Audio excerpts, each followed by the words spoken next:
you. You're tuned in to the Skirts Up Show with Samantha and Melissa.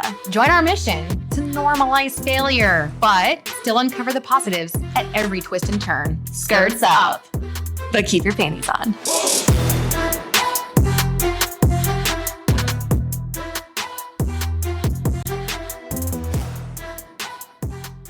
What's up, Skirts Up Squad? It is Samantha. And Melissa. We are here today, and we're excited to bring you what we're bringing you, but it did kind of start with our fail. We forgot to put our headphones on for this interview today. So there was a lot of shit that Sam had to work with to try to get a good episode for you guys. We were like, Yeah. the headphones, we don't have to wear them. That and was the so first, yeah. we were like, this is useless. And so then it wasn't until after we recorded the whole conversation that we like went and replayed a little bit of it. And we were like, oh my gosh, you can hear her in our feed. Yeah. So that was a shit show for you today. It was a very long process of uploading and uploading, trying something different, unloading, and just doing it over and over again until finally our usual way just was not going to work. And that is just what we were going to have to flow with. And so what we used to usually record our voices, I just thought, well, if nothing else is working, I'm going to go ahead and drag them into that forum. And then from there, I had to literally go through the whole episode and then splice out all of our pauses on our recording so that you wouldn't hear our sweet guest like echoing. Yeah. So then I had to put it back into our usual thing. So it was a whole process. You guys, she was working on this. I would say I'm not going to say how long you worked on it, but I wouldn't be surprised if it was 5-6 hours. Am I wrong? So I think that it's kind of a success because I think that we have a really good support in our Skirts Up squad.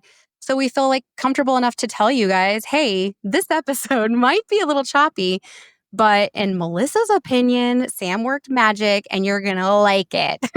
So please, no, you're going to love our guest though, for sure. Yeah, whether you like it or not, you're going to love our guest. Honestly, the fail ties into our episode because like I have had so much on my plate, whether it be family and health and too.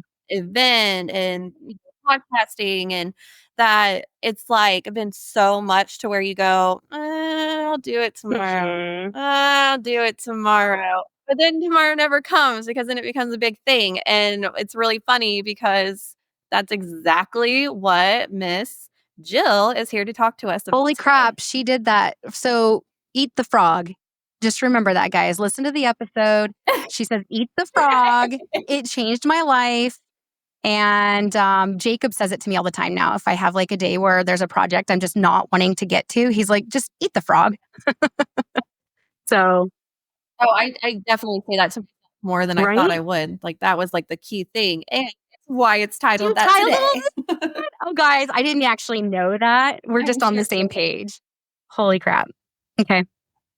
All right, guys. Now shut up and listen to this perfectly put together episode. You're welcome. Skirts up. We are so excited to have with us today speaker and coach Jill Wright. She is the author of the book Happy, Healthy, Wealthy, and Wise. She also is the producer and host of her own podcast, Grow Like a Mother. And so kind of excited to hear more about that, of course. Yeah, Jill has some ways to help us identify our superpower and to help us understand how we can use it to have that healthy work-life balance that we all desire to have. So welcome, Jill. Welcome. Thank you for being and taking the time to be with us. I'm so happy to be with you girls today. This is awesome. So tell us a little bit about yourself. Tell us about how your podcast and your book and your prototype in general became. Yeah. Where did you start? How did it come to be? Well, I think as with most businesses, it came from a place of just needing the information myself. I'm a mom, and At the time of this, I was a mom of two when everything sort of started to fall apart. I'll say, I think a lot of us can experience those moments in early motherhood where we're just like, okay, everything is hitting the fan. This is crazy. I was also trying to start a retail business. I was leaving my full-time job. I had just finished my second maternity leave. And I was like, you know what? I don't want to go back to work. I want to work for myself. I want to be available to these kids a little bit more without the commute and blah, blah. So um, I thought I'm going to open up a consignment store for women in my neighborhood. And the timing could not have been worse. It was the early days of the pandemic, as it turned out. So it was really challenging to get a retail store up and running. And I had one of my kids diagnosed with autism during that same time period. And I was really suffering quite badly with postpartum depression and anxiety. So it was it was just out of necessity of trying to keep it all together. And I started to research different productivity tools and time management hacks and figure out how to do it all because I really wanted to do it all well. And I realized that as a mom, as a working mom, the tools, although they seemed really great, were really difficult to implement in my real life. And so I started tweaking them to make them work for me. And I wanted to share what I was doing with other moms because I thought, for sure, I can't be the only one who wants to do a whole bunch of things but can't figure it out. So that's where the Girl Like a Mother podcast started. Girl Like a Mother. Okay. Um, can you give us an example? Like, what were you finding? Like, okay, this is what they're saying we should do, but this just doesn't feel realistic. And then maybe you kind of realized, okay, I can tweak this. Totally. My favorite example that I think everyone will resonate with is the morning routine, because we hear all the successful professionals, they get up, they do their workout, they do their gratitude, they have their green juice. They have a routine that helps set them up for the day, which feels incredible. And I can see the value in all of those things. But my kids woke up at 4:30 or 5 a.m. And I'm like, no way. Yeah, no way am I getting up at 3 to do this. That's just not possible. And for a while, I felt really defeated. I thought, well, I just can't be successful if I can't have a morning routine because my kids are early. But And I that's thought, what okay, executives who are successful do. And it's uh-huh. yeah. Okay. So I thought, well, wait a minute. Maybe I can make a night routine instead. Maybe I can set myself up for success the night before.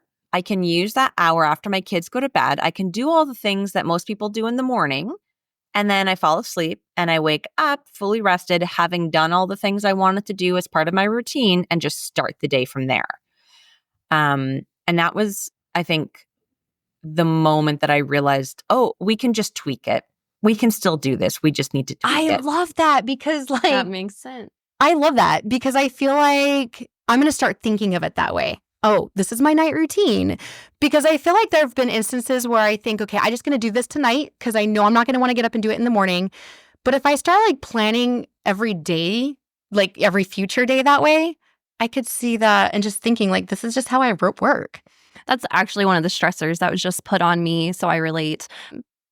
In the therapy that I'm doing, they were like, okay, so to help manage your symptoms and what's going on with your PTSD and all the things, anxiety, she's like, you need routine. So you need to have the same routine that you do every morning and every night so that no matter what happens in the day, you have that to fall back on and you can at least say, well, at least this happened and this happened, as it's supposed to. And I'm like, oh, what the fuck am I supposed to do? Because I don't have time for that. The kids are up so early. You never know what mood they're going to be in. You never know, your whole day is adjusted by them. So that's just not feasible. So it's interesting to maybe think of, okay, maybe I don't have to have a full routine in the morning and a full routine at night, but also the big kids go to school. So maybe an afternoon routine is maybe where I need to start thinking.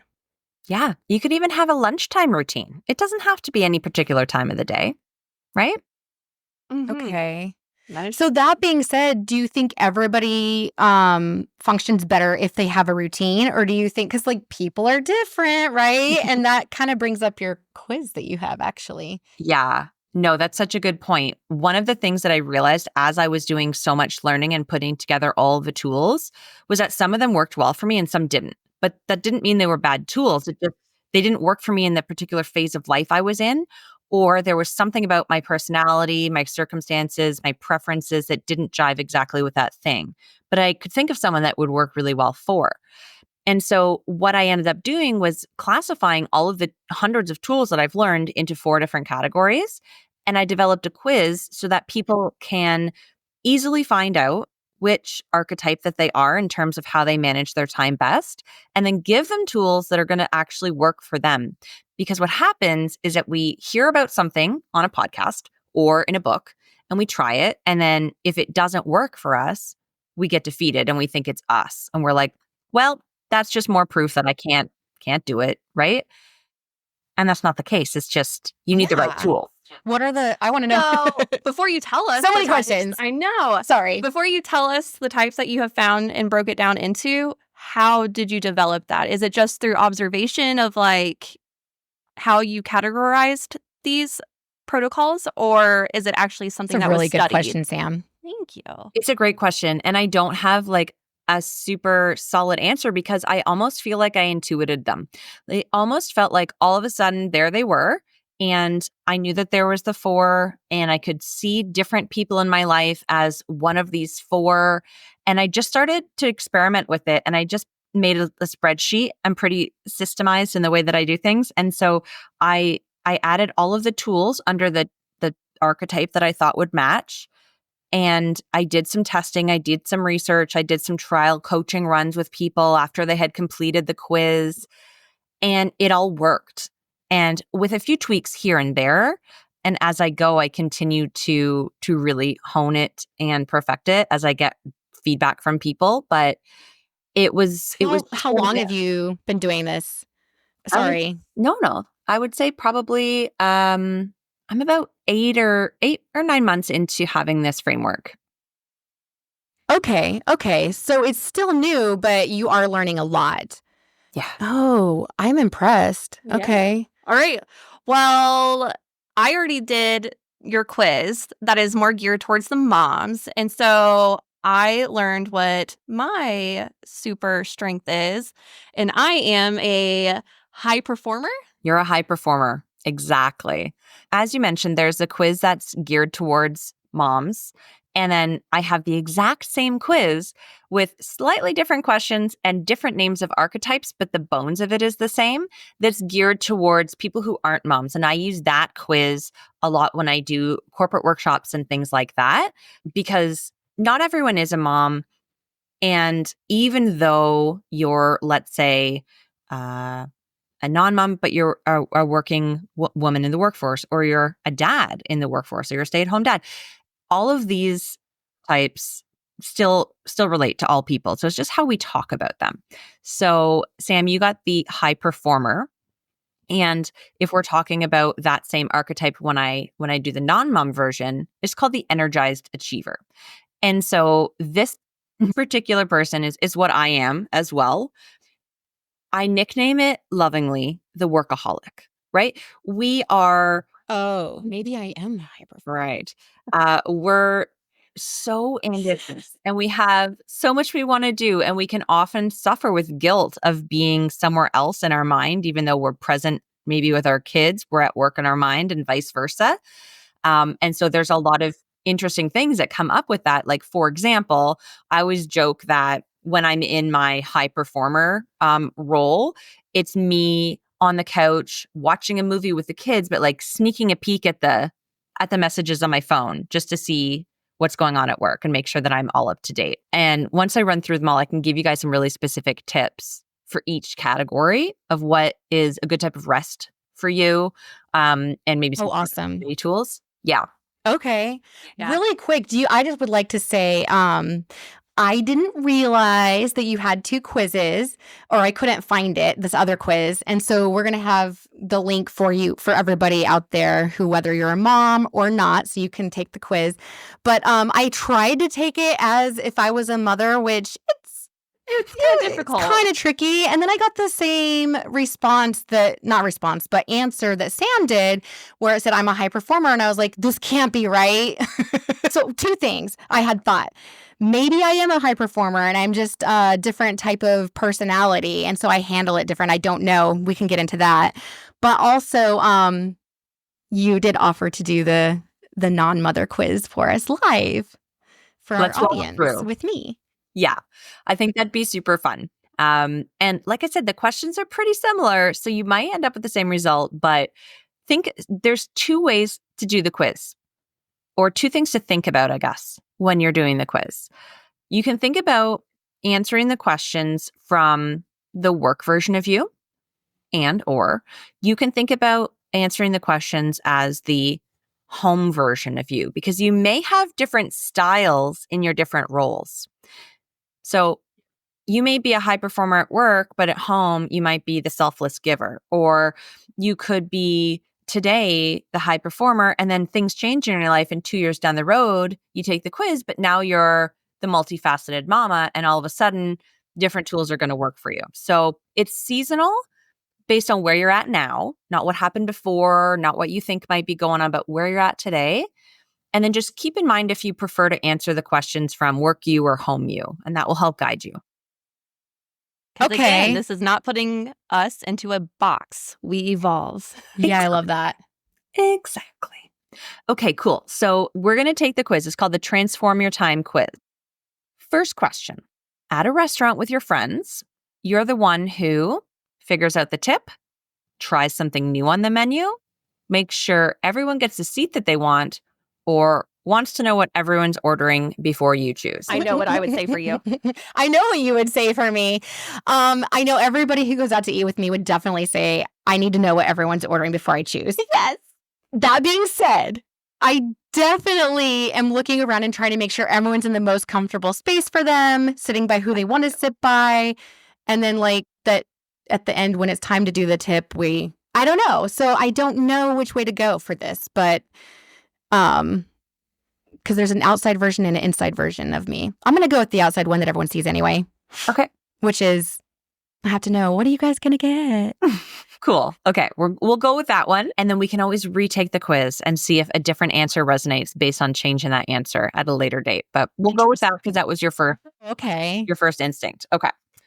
Second question. Your superpower is connecting all the dots, building connections between people, seeing all perspectives of a situation, or learning new things at lightning speed. Even as a kid, you remembered all of your friends' birthdays, excelled at whatever you put your mind to, had FOMO, fear of missing out, or had fun doing the group activities. Okay, group activities. Excelling at whatever. Not that. Okay. Excelling at whatever you put your mind to. I would say maybe that one. Because I feel like I like to try lots of different things and I feel like I can do what I want to do. I just got to do it. Okay, perfect. Next question, your biggest fear. Your biggest fear is not being able to protect your loved ones, not living life to the fullest, never discovering your true calling, or stress-induced burnout. Oh, that is tricky because the first one is what I want to say. But throughout the years, I've learned that I have to watch out for the stress-induced burnout because it can happen. It's not a big fear for me anymore because I know some of the signs. So I guess I'll say the first one. Not being able to. I kind of know when to step back so I don't burn out. Yeah, not being able to protect loved ones. Okay. 2 more questions.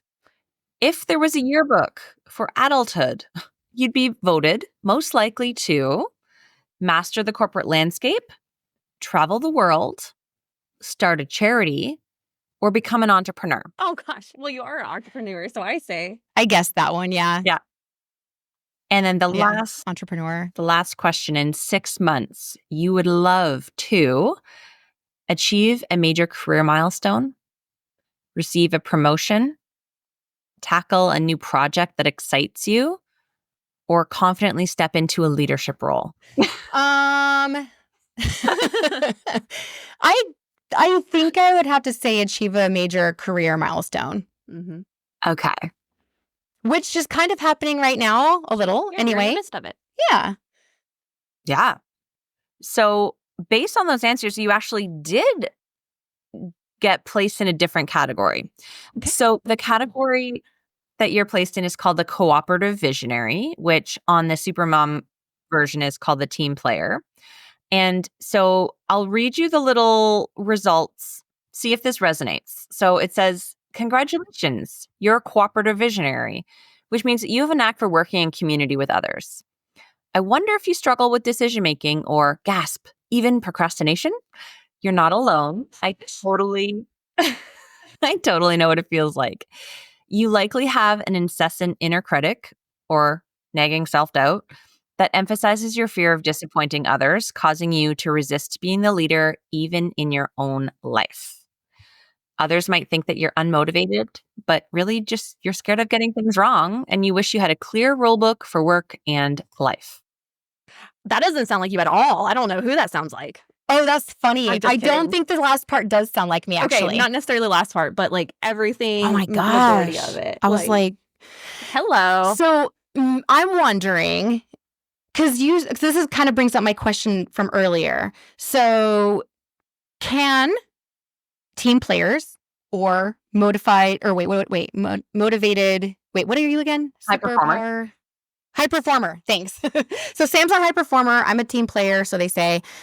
So Jill says, actually, can you have like among each category or archetype, can you have like different personalities still handling the same archetype in a different way?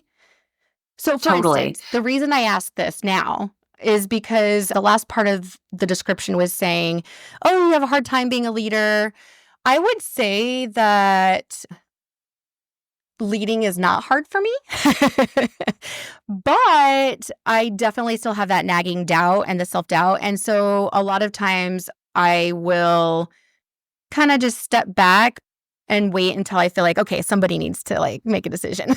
And then maybe I'll jump in, but I don't know. And I would lovingly say that you worry so much about hurting people's feelings on your team that you will back off until like and let them. You're likely to get stepped on until you're like, whoa, whoa, whoa, whoa. And then you take charge. Oh, interesting. Okay. That's fair. Thank you for that outside assessment, my friend. It's always so interesting to see how others perceive us as well, because one of the questions that I ask when I'm coaching one-on-one is, what would others perceive you as on this quiz versus what did you get? But to answer your original question, yes, different personalities can certainly be in these different archetypes and experience them in different ways. It's just a bucket. And then from there, we get really personal. I also love to bring in human design. If you know your human design, which is just based on your birth date, like astrology is. And sometimes your human design will fit in really nicely with one of your archetypes. And sometimes it will complement it. And we can dive even more deeply into tools that will work for you. Is human design I feel like I've heard someone talk about this before. Is that where it kind of helps you find your life path and your calling? Yes. So it's a framework that's pretty new. I think it was developed in the 70s or 80s, and it's a combination of astrology, there's 4 different main types of things that have sort of merged together to do your human design. And it goes really deep, but essentially you can be one of 5 main energy types. And so I just look at it from high level like that of the 5 energy types. How do they relate to the supermom types? And how can we use that information to support you through? Because it's energy management as much as it is time management, what I teach. Oh, thank you. Okay, so why don't you go ahead and tell us the subdivisions that you have in your quiz and a brief description of what they are. And then, let's talk about delving in. Yeah, let's get into it. How to personalize it, maybe? Yeah. This is Samantha. And Melissa. I don't know what you guys are going to be doing this year, but I hope that you'll join us for our very first ever fundraising event on behalf of the Five Hive. Sugar Plum Fairies, Dancing for Charity. The Five Hive is a nonprofit organization that brings equitable resources to all the families within the foster care system. Their passion is to provide awareness and support in reuniting families. Did you know that there are families in our community who have lost their children and been separated due to the simple fact that they could not afford to pay their utilities? Let's bring them some Christmas magic. Learn more information and buy your ticket on our website at www.theskirtsupshow.com. See you there. For sure. So the first one I talk about is that team player or the cooperative visionary, right? Which we established Melissa is. That person I like to describe as somebody who is very community oriented. They like to work in a group and they care deeply that everyone is heard and seen. So much so that, as Samantha, you were reflecting, you can often step back and defer to others, even though you do have a lot of knowledge and value to bring to the table. You can sometimes be overlooked, right? The real life situation that I often think about for these cooperative visionaries is the decision making function can be stressful, right? So this could be someone who obsessively researches before making a decision. Like if you're getting a car, The bad things. right? That is me. I get made fun of one of my very dear friends, Melissa Walker. You all know her. She teases me because I love reading about everything before I try to get something. And I know that can lead to analysis paralysis. Mm-hmm. But that is just how you innately will function through life. That's how you best distill decisions, because you want to have all the information. You really want to get it right.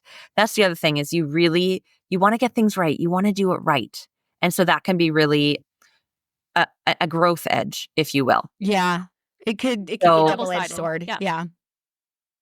It's a double-edged sword. Absolutely. Absolutely. And so some of the things that I recommend for people with this archetype is doing things, for example, for productivity, doing co-working. So if you're working and you have a computer in front of you, you can find other people who can literally hop on Zoom at the same time as you, take 5 minutes and say what you're working on, and then just mute each other, turn the video on or off, doesn't matter, and work for a designated amount of time. And then you come back at the end and you're like, hey, I accomplished this or I didn't. And you can be celebrated, but you can sort of be held accountable for the work that you're trying to do. You're like, it's as if you know me. That is crazy because Sam literally just asked me, hey, when we're done with all of our tasks today, can I just sit in the corner with my earbuds in and you can pretend I'm not here, but then I'll feel like I'm being productive because you'll be holding me accountable. Well, because I'm here, I've got all my stuff open and it's not like it's closed. I'm transferring back to a different part of my life. Like I can focus on this here and now. And so that is so interesting. Yeah. That's how Cool. Well, that's what works for me. Okay. So I'm glad that is already something on your radar, because that's going to be really helpful. Another really cool thing for team players is figuring out how to prioritize your tasks. So there's a couple ways that I like to suggest to do that, but have you heard of the rocks, pebbles, and sand analogy? I'm gonna guess that it's like you fill a jar, you're gonna throw in the rocks and pebbles first because sand can sift through and around. So you're gonna do your biggest tasks first and try to you can get the smaller ones in later.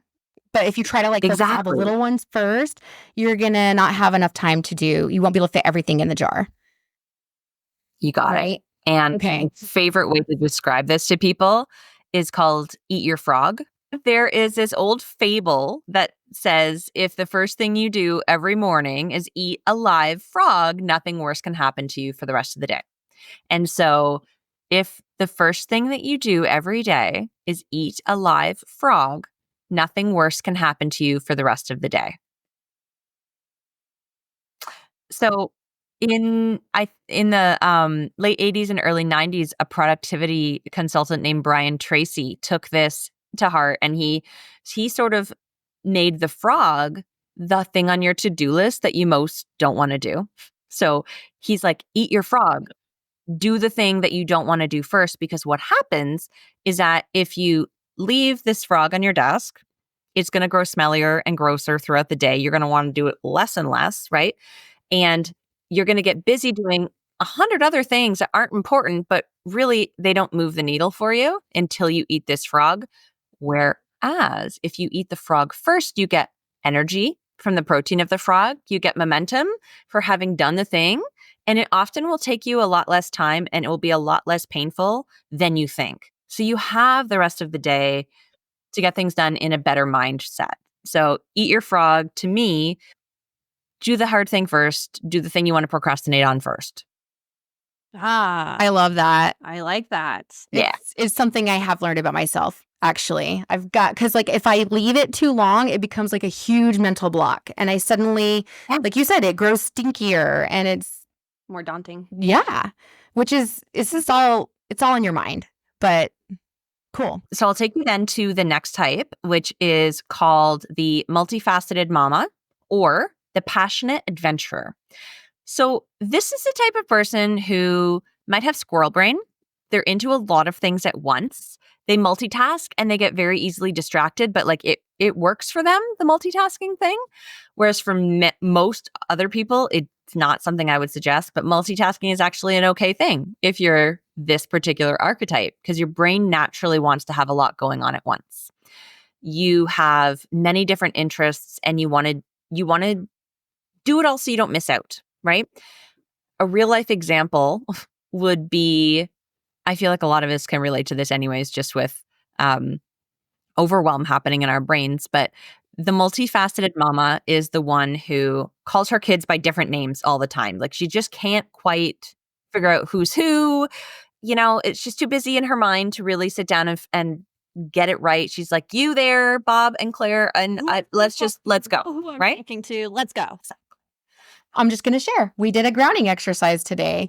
We were like, there's too many things going on. And Sam was like, I can't. My brain is skipping and I died. We need to close all the tabs. And she goes, okay. So we took a break and we were like doing like this energy drop release exercise. And I was like, okay, I think I at least closed 5 tabs. All right, we're okay. Love it.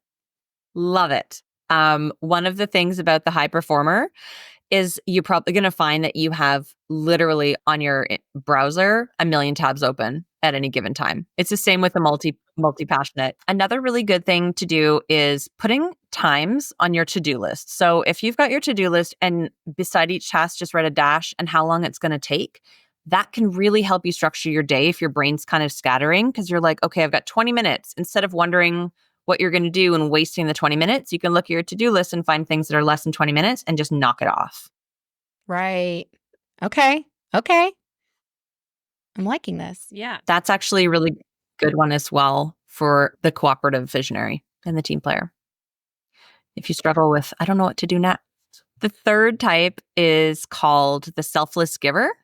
I also call that the relationship builder, right? So this is the type of person who will almost martyr themselves in service of others. They care so deeply and they just want everyone to know how much they care, even to the point where it builds resentment because they don't feel that they're being recognized as they should be, right?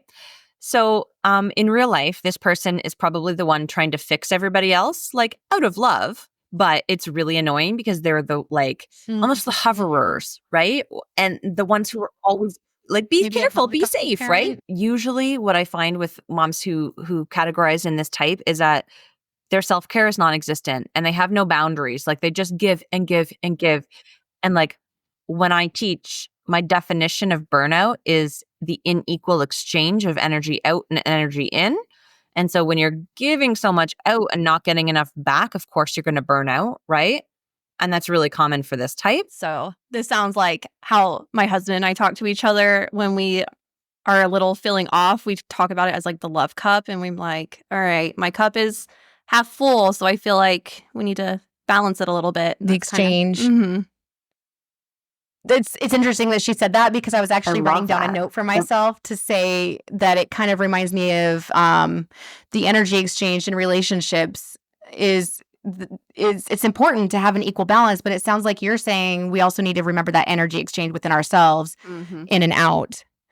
Yeah, absolutely. Because we can get depleted if our focus is always on other people a lot more easily. Some of the other types inherently will protect their energy and protect their boundaries a little bit more than this selfless giver relationship builder type. So for them, some of the tools that help them move through their day are things like time confetti. Time confetti is a really fun way of looking at the free time you have in your day when they come in pockets of like 5 minutes or 10 minutes, right?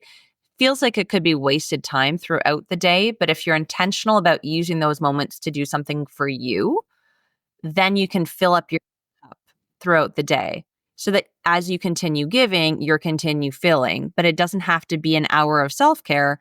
It can just be, oh, I've got 5 minutes. Perfect. I'm going to do some gratitude work. I'm going to get a glass of water. I'm going to go for a walk. I'm going to call my friend, whatever it is for you that fills you up, which is, again, Beautiful. so I personal, do love that you right? threw For each gratitude individual. work in as something to do for yourself because It does bring yourself positivity. yeah, it Positive outlook. does. That's beautiful. Okay. Thank you.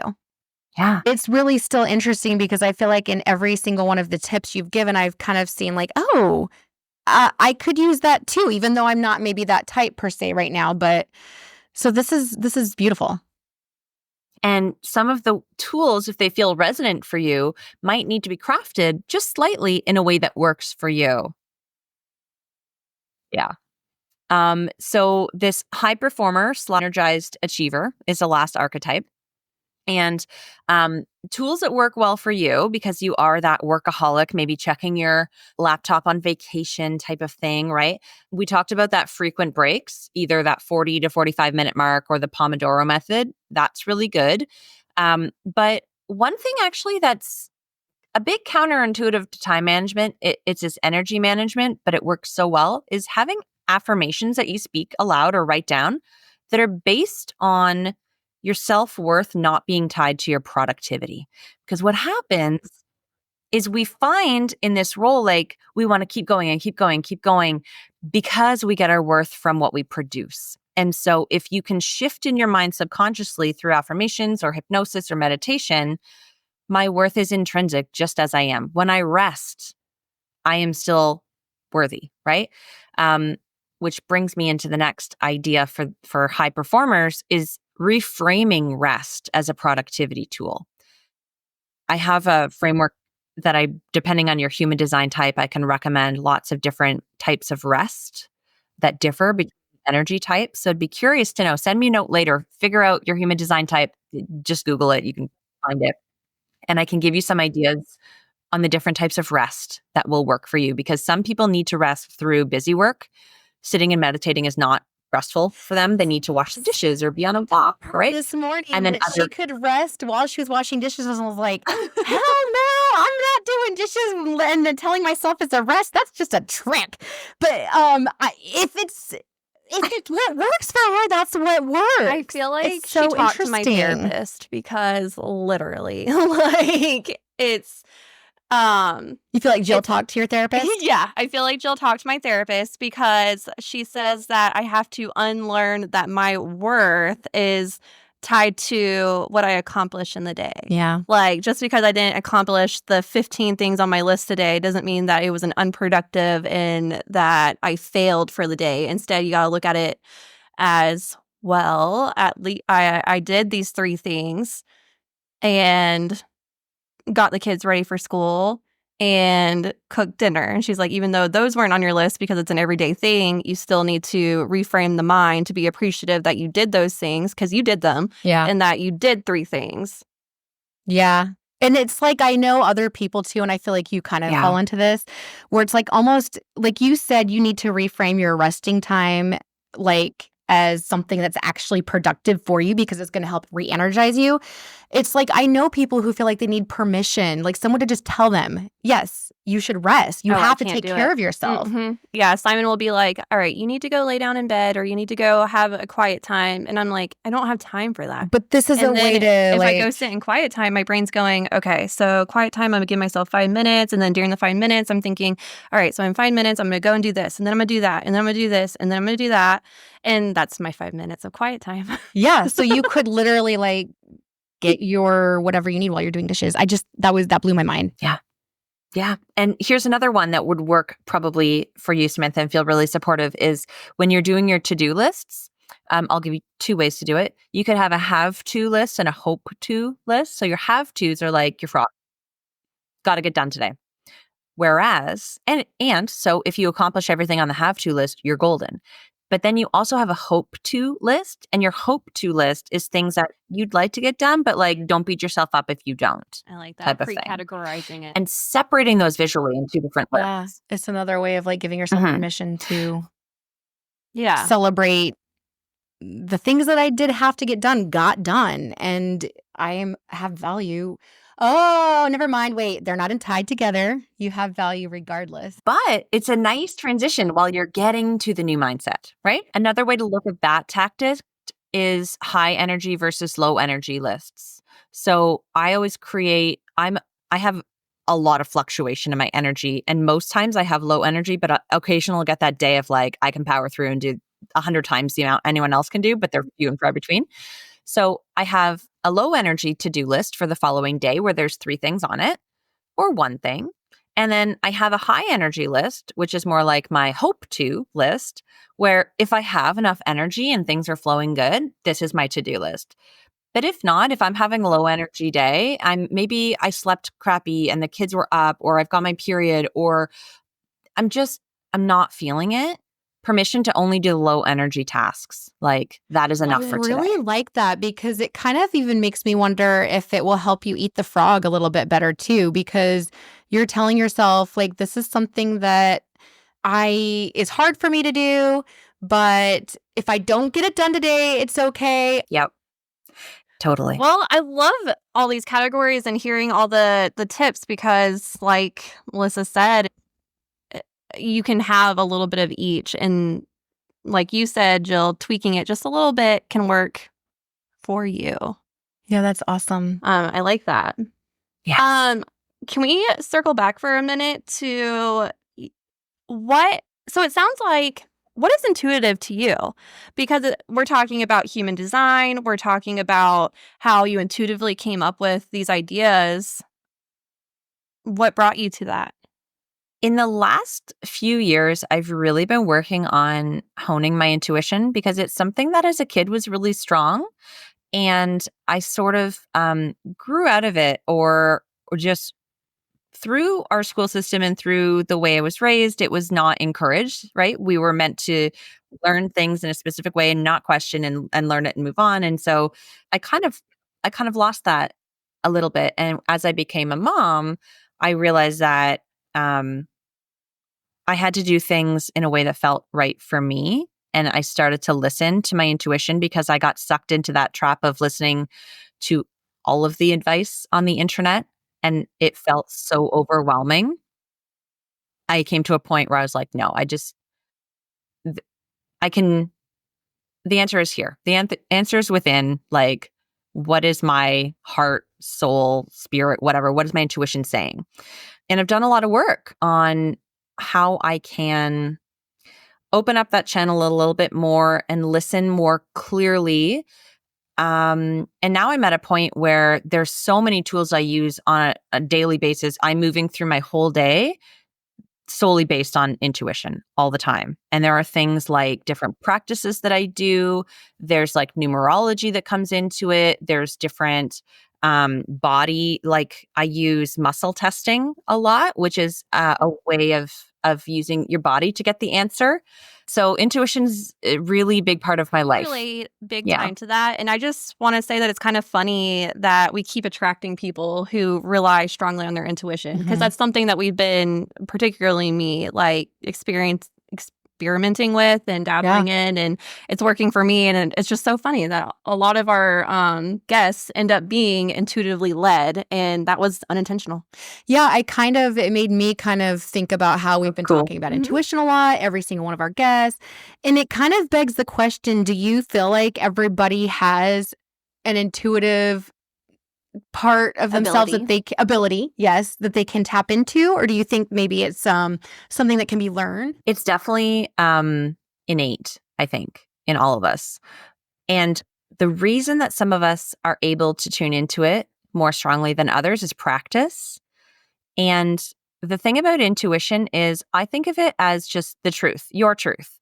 And because we're in lives right now where there is so much noise around us, we tend to have our intuition drowned out. We need to intentionally get quiet to be able to hear it because it's the truth. It doesn't need to yell and scream to get your attention. It knows it's the truth, right? So it doesn't need to compete. It's there, but we have to go in and listen to it. We have to intentionally quiet the noise in small spurts, right? To start. You'll notice it when you're out for a walk in nature or when you're in the shower or right before bed. That's when you get your creative ideas. That's when you're like, oh, of course, because you're quiet. Well, I know we're running short on time. The last thing that I want to talk about that you and I briefly spoke about when we did our little pre-interview is habits. So, how do you incorporate all of these things? Because, thinking back, it feels like we were just talking about a lot of things to try and a lot of things to do. So, how do we prioritize and structure our day and make it a healthy habit that is productive and a healthy work-life balance? Yes. So the thing that I would recommend always is just choose one of the things that you heard in the podcast today and start there. Because with habits, consistency is key. That's the way that you develop a habit. Essentially, a habit becomes a subconscious action. So driving to work is a habit. You don't think about it. It's because it's gone from the conscious part of your brain to the subconscious part of your brain, and you just do it automatically. So you have to, that's how we rewire the brain, is through consistency. And so you cannot be consistent with 100 things. You have to start small and you have to take one thing you want to change, whether it's adding in or removing from your life, and be consistent about it and have really low expectations. Like if you're wanting to add in movement to your day, like go put on your running shoes or step onto the yoga mat. Like so ridiculously easy that you're embarrassed if you don't do it, right? There's just no excuse not to. And then you build slowly, like 1%. James Clear, who wrote Atomic Habits, talks about this, and he's like 1% every day, 1% improvement. And it can change the trajectory of your life 1% at a time, but all of a sudden you're going down a completely different path before you know it. And it doesn't feel like work because it's such small increments. Jerry Seinfeld, when he's developing jokes, he practices every day, and he has a big calendar, and he'll put a red X on every day that goes by that he practices creating new jokes. And he says, it's okay to miss one day, but I never miss 2 in a row. And so taking the pressure off of being perfect, recognizing that life happens, that we're all human and we don't get things perfect. That's just not part of the game. But focusing on consistency, because you can control the consistency. You can't always control how the day goes, but you can make sure that with your ridiculously easy action, you don't miss more than one day in a row. That is so... It's so hard to choose what you're going to start with. That's the one thing I did want to ask you before we started. I thought, okay, the thing that is the hardest for me is I'm a yes person. And so how are you supposed to prioritize? Now, I'm learning it's about priorities is what I guess I'm learning. But my question was going to be like, how do you manage your time when you're saying yes to everything and you don't want to be a no person? But it sounds like it's about priorities and just putting it in level of importance. It's funny that you say that because my little nickname for your type is the yes mom. You know, like we always know the yes man. It's like the yes mom. So I get that. Where I would recommend people start with prioritizing is their intuition. And or if that feels foreign to you, writing things down that are values of yours and making like our little pieces of paper or Post-it notes and then arranging them in order so that you can clearly move things up and down and you can see what's at the top of your priority or value list. And it can change from day to day if you need to change your tasks, but making sure that where you're spending your time actually reflects what you value. Because a lot of us will say, hey, I really value family, I value adventure, I value fun. And we've structured our days with no room for any of that. And so we're feeling misaligned because our life doesn't accurately reflect our values. We're not spending our time in a way that supports what we care about. So of course we feel like, ugh, this is crappy. I'm unhappy. Nothing is as I expected it to be. I felt like I'd be farther along. All those types of feelings. It's because we're not spending our time in the way that we want to. Again, really. It's like you talk to my therapist, Jill. She like has me say all the things that I wish I could be doing and like incorporate. And then I have to give it a number on a scale of 1 to 10 on how time consuming it takes up in my brain to know what seems more important this week. And then that's what you focus on this week. And then like the next week or next month, you reevaluate, okay, where is this ranked this month? Where is this ranked this month? And then you know how to adjust. I feel so like funny. I'm hearing 2 scales, and I know we're wrapping up here, but I am going to add, I feel like I'm hearing like a value scale, like a core value, like my values, like you said, family or it's community or whatever it is. But then, and you can rate those values, but then in each value, like you might have to move tasks around, like some of my tasks, where are they taking up? Like maybe they're going to take up a lot of time, but it sounds like you kind of need to put that on the value scale too. Absolutely. You nailed it. Okay, I like this. This has been really fun. Yeah, Jill, thank you so much. I feel like there's so much more that you know that we could probably delve into. There is. Yeah. So definitely read her book, right? I Totally. will say follow her on Instagram. I have been following her on Instagram. What's your handle? Grow Like a Mother. I've been following her since we have connected, and I will say I enjoy seeing those little videos. And each time I listen to one, like the one I listened to most recently was Jill was talking about if you're longing to connect with a friend that you haven't connected with in a long time, but you don't have time to really sit there and make that phone call and sit on the phone with them for 45 minutes, send them a little voice message of like, hey, I'm thinking about you. This is what's going on in my life. I would love to hear what's going on in your life. Send that voice memo. And then you feel like you connected with them, even though you didn't have the actual time to have a 45-minute conversation with them. And I was like, I could do that. That's actually really cool. So I love the little snippets that she shares on her social media. She's like doable tasks, or not tasks, but she makes your tasks sound doable. Yeah. Okay. I love it. So Grow Like a Mother on you. Instagram. Also, that's the name of her podcast, which I'm going to be listening to because I do some driving here and there.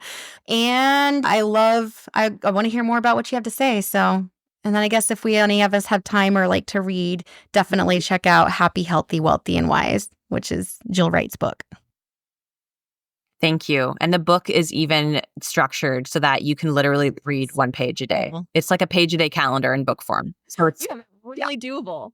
Everything is tidbits, small bite-sized pieces. Okay. Yeah. That's so fun. Thank you. Anything else we need to know?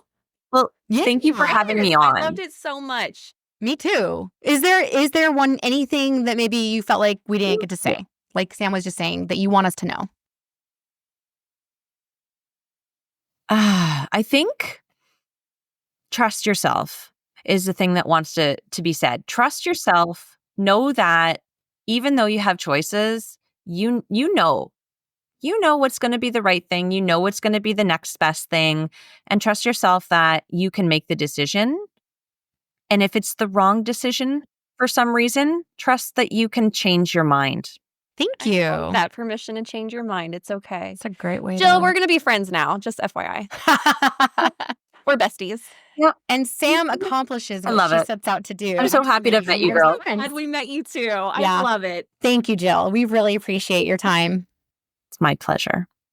If you liked what you heard today, hit that like button or the subscribe button or whatever button it is that you have. Just hit it. To continue this conversation with us, join the Skirts Up Show on what is it again? Well, we have Facebook, we have YouTube, and Pinterest. And no, we do not have a Pinterest, but we have Instagram. You knew what I meant. Rate and review. Rate and review.